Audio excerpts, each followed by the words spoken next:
Hey guys, Curtis Alexander. Let's talk about holy basil leaf. Now, in this video, I'm going to kind of give a 101 course on holy basil leaf, including benefits. And I'm going to separate what are actually proven benefits versus what are less proven.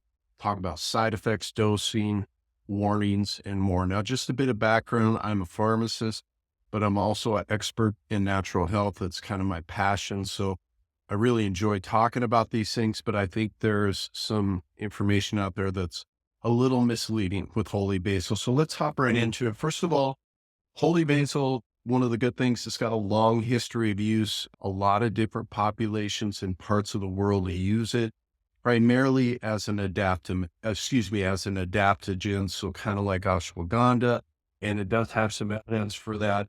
Also used a lot in Southeast Asia. They include it as part of their cooking. So a lot of history with its use. Now let's talk about the benefits that you can see with holy basil, including, I'm going to start with the ones that I think there's very good evidence for. The first one would be generalized anxiety disorder. I already talked about it being used as an adaptogen. Anxiety is kind of in that wheelhouse. A couple of studies, I'll include links to the studies in the description, but we've got 500 milligrams twice a day for 60 days. Okay. And what they saw is that there was a decrease in anxiety, stress, and depression. Now, as far as overall stress, it is helpful for that. We've talked about that. Little different dosing regimen, and I'll cover the dosing here in a second in more detail, but 400 milligrams in the morning, 800 in the evening. Again, we saw a decrease in stress, improvement in sleep. Now, the one thing I want to mention in these last couple of benefits is, first of all, this was all self-reported by people. So these were not placebo-controlled trials. Okay. That's important to note. I don't think that it brings down the importance or the effectiveness of holy basil that much. The same with this study. This was not a placebo-controlled study. So a lot of people will kind of poo-poo the results that we're seeing, but to me, I still think it's got enough evidence to support its use. Okay. There was a second study in stress at 125 milligrams a day. Lower dose, that was not as promising. So the dosing, particularly for stress, does seem to play a role. Okay. Diabetes, this was a really interesting study. They gave 250 milligrams twice a day. But the interesting thing is they gave it with glyburide. Okay. Glyburide is a fairly popular diabetes medication. It's in the sulfonylurea class. Okay. What they saw is that when they gave it with glyburide, it improved the drop in A1C 18%, fasting blood glucose 16%. So it improved the effectiveness of glyburide. Okay. So very important to know. Now, there are other benefits that people say, hey, holy basil can help with this. This is in that group that I don't think there's very good evidence for. So the immune system, for example, respiratory tract infections, I don't think there's very good evidence for its use. The same thing, high cholesterol, ulcers, stomach ulcers, and even inflammation and joint pain. I'm not saying there's not case studies, so on and so forth. I just don't think there's strong enough evidence to support relying on holy basil.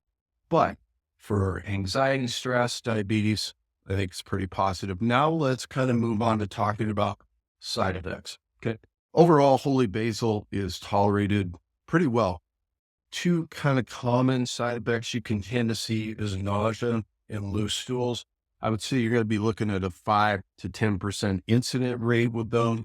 Some people claim there can be a bitter taste, like if you do sort of a tea or something like that. Now, as far as warnings, people get mad at me because I point out that, hey, there can be drug interactions, supplement interactions, because anytime you knock a supplement, people think I'm anti, natural health, which is not the case, but it's important for you to know if you're taking any blood thinners. Now, again, this means prescription drugs. This means supplements that can thin your blood. If you take blood thinners, anything related to diabetes, we talked about glyburide up above, or anything that's a CNS depressant that's going to kind of make you tired or groggy.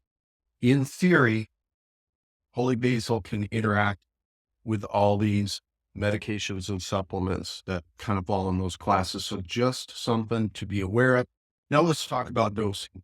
As kind of a ballpark, you can be looking at 500 milligrams a day would be a safe starting dose. You want to do it in divided doses. Don't do it just once a day, but divided doses, usually twice a day.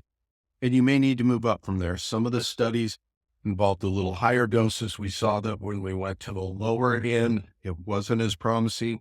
So I think that would be a good starting point. Move on from there. So all in all, guys, holy basil, I do think it's beneficial. I've named the conditions that I think it can help with. Very well tolerated. It's accessible. So overall, it's a solid supplement. Now, let me know in the comments other video topics, supplements, herbals that you'd like me to review and cover. That's really helpful to know what you want. Also, make sure that you go to my website. If you're interested in other options outside of drugs and surgery, I have a free checklist there that goes over some things I use personally. And I can probably guarantee you there's a few things in there you have not thought about or heard of before. So make sure to go grab that. Hope it was helpful, guys. I'll see you later. So.